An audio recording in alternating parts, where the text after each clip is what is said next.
Welcome back, it's Smash Bros here, and this is part 3 of the series where I make a mini Metroidvania in Game Builder Garage. The last video was about how the abilities can be disabled so that the player actually has to unlock them first, and it was also about how the abilities can be carried over between levels. However, we didn't have multiple levels back then, so it was more of a technical explanation of what happens in theory. So today we can also see this in practice. Basically, what I did this time was to first of all disable all abilities, so I cannot wall jump, I cannot airspin, and I cannot dash. And then I created multiple levels where each level contains an apple, and in each level, by collecting this apple, the player will get a different ability. So for example, if I collect this apple now, I can still not spin or dash, however, I can now wall jump. So that's how I unlocked the wall jump, and as I said last time, the wall jump has to be unlocked in the very first level before the player can warp to any other level, otherwise the warping and carrying abilities will not work properly. So now, here the player would need the airspin to get past this obstacle, so in this level the player will learn the airspin. So basically I just took the same level and copied it a few times, but I changed it a little bit so that it actually looks different. First of all, in this level we can go back to the main world, which is called Walljump. And as you can see, since we now have the wall jump already, the apple which lets us get the wall jump is now gone from the beginning. However, it's not really gone. You can actually see it floating all the way up there. So what I did was just saying that if I enter this level and I have the wall jump unlocked, then the apple is teleported all the way up there, so that the player cannot collect it again.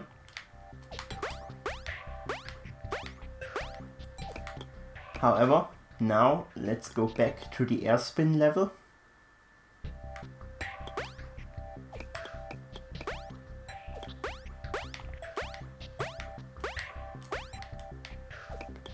So right here there's the second apple, and this one now unlocks the airspin.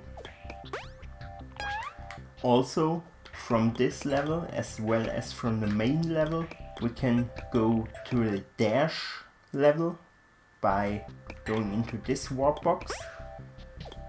And since I said last time that the dash and the airspin can be unlocked in whatever order you want, you could also go here first, get the dash, and then go to the airspin level from here. So it's the same thing, there's an apple in this level, this time it's right here, and now we can dash. So now we have all abilities unlocked, and there's only one level left to explore, which will be the final level in the end, where the player needs all abilities to get to. So that one is right here, so that you really need both abilities in order to go over here. And this level then has no extra ability anymore, however this would be the level for some kind of boss fight or something like that. And just to show it, if you do the same jump here again, then this, for example, could be the end of the game.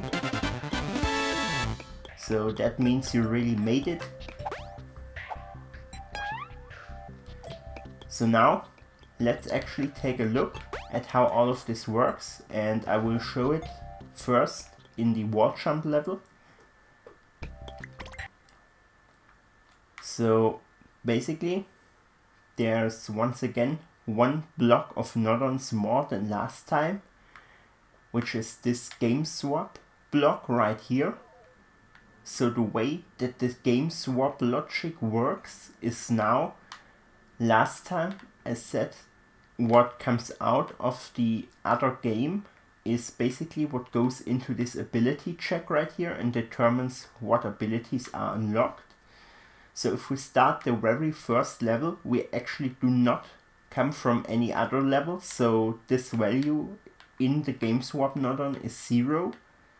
That's why the very first time we start the game, we have 0 in here, which means we have no abilities unlocked at all.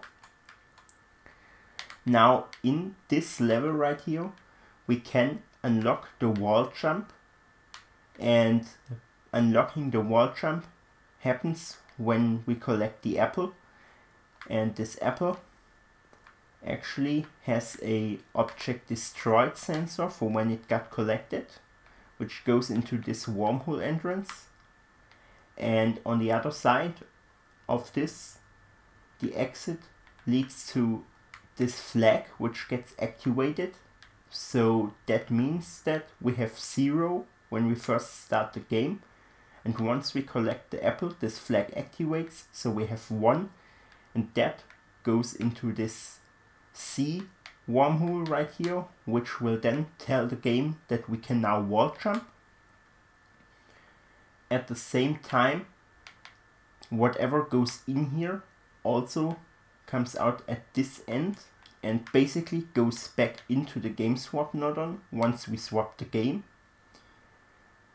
So the problem now would be if I unlock the wall jump and then swap the game and then go back to this game, then the wall jump would be unlocked already, so I would already have 1 here. However, if I could collect the apple again, then I would get 2, because this flag would activate once again and add 1 to the one that we already have. So that's why this teleporter is definitely needed, so that you cannot collect any ability twice.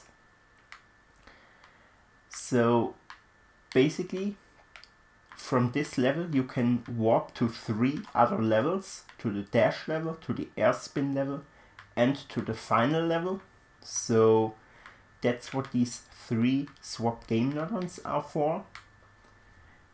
And what this, for example, does is it just says, okay, the output that comes out of this one, which is what abilities we have unlocked, gets multiplied by what comes out of this wormhole exit, and this wormhole exit actually just goes to one of the different touch sensors, which are the level portals here.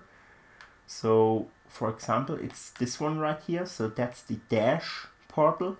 If we go into this portal, we land in the dash level where we can learn the dash.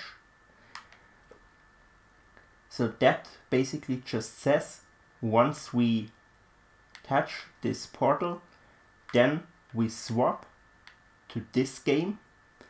If we touch the other portal, we swap to the airspin game, and if we touch the portal all the way on the other side, where we have to have both abilities unlocked in order to get there, then we will warp to the final level. And each of these levels then, well, each of these swap game nodes, will then carry over the number that comes from this wormhole exit into the next game, so that we have all the abilities that we had in this level also in the next level.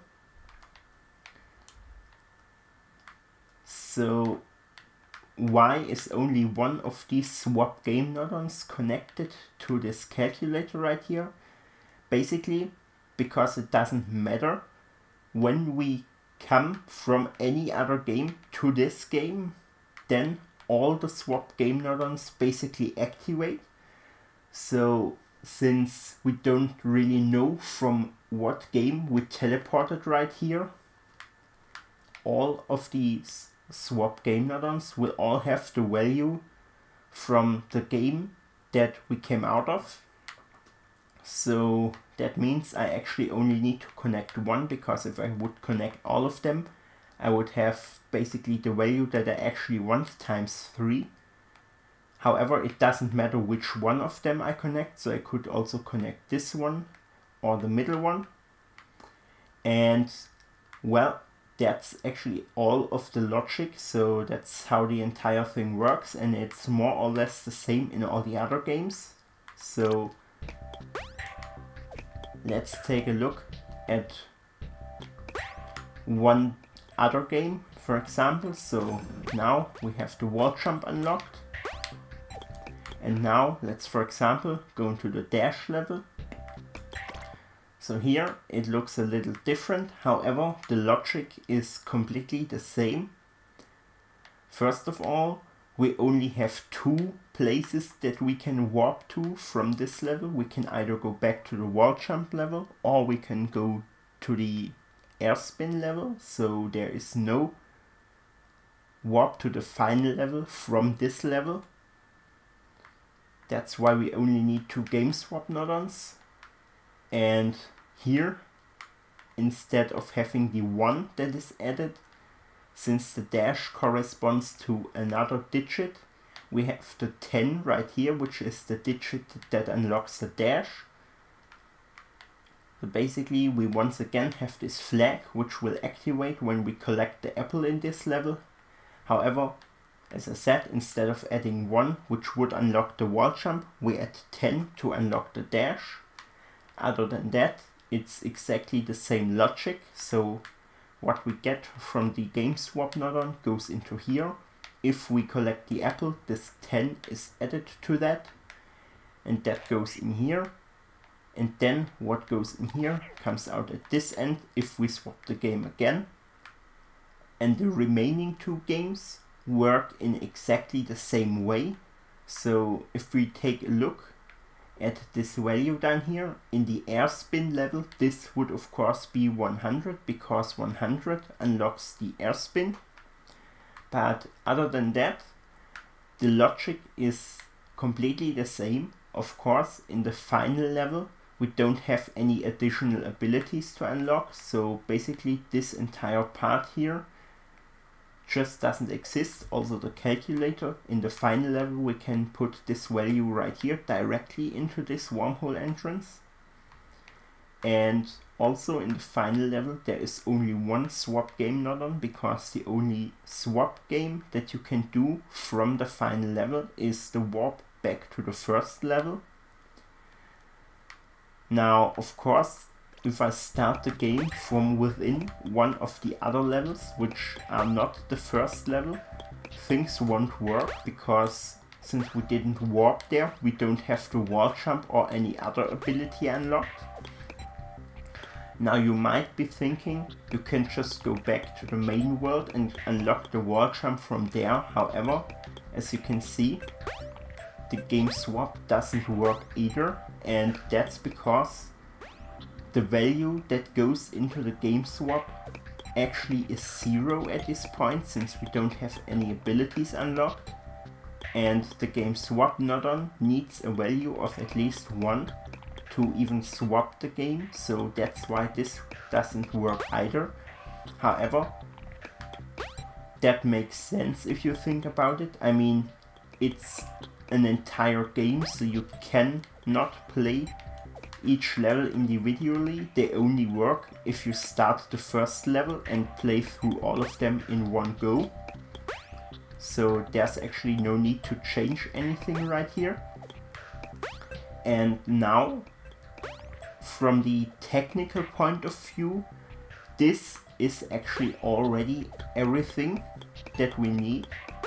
Now the rest is basically just designing a game around what we have now. So instead of just having a few platforms to jump around, making real levels. However, what those levels look like, how they are designed, and what other secrets you can find is completely up to you. So I will upload a final version of this game once I have designed a few levels. But that doesn't mean that those levels have to look exactly like I will design them from this point on. Basically, what you want to make out of this game is up to you. So that's it for today, and I hope you enjoyed the video.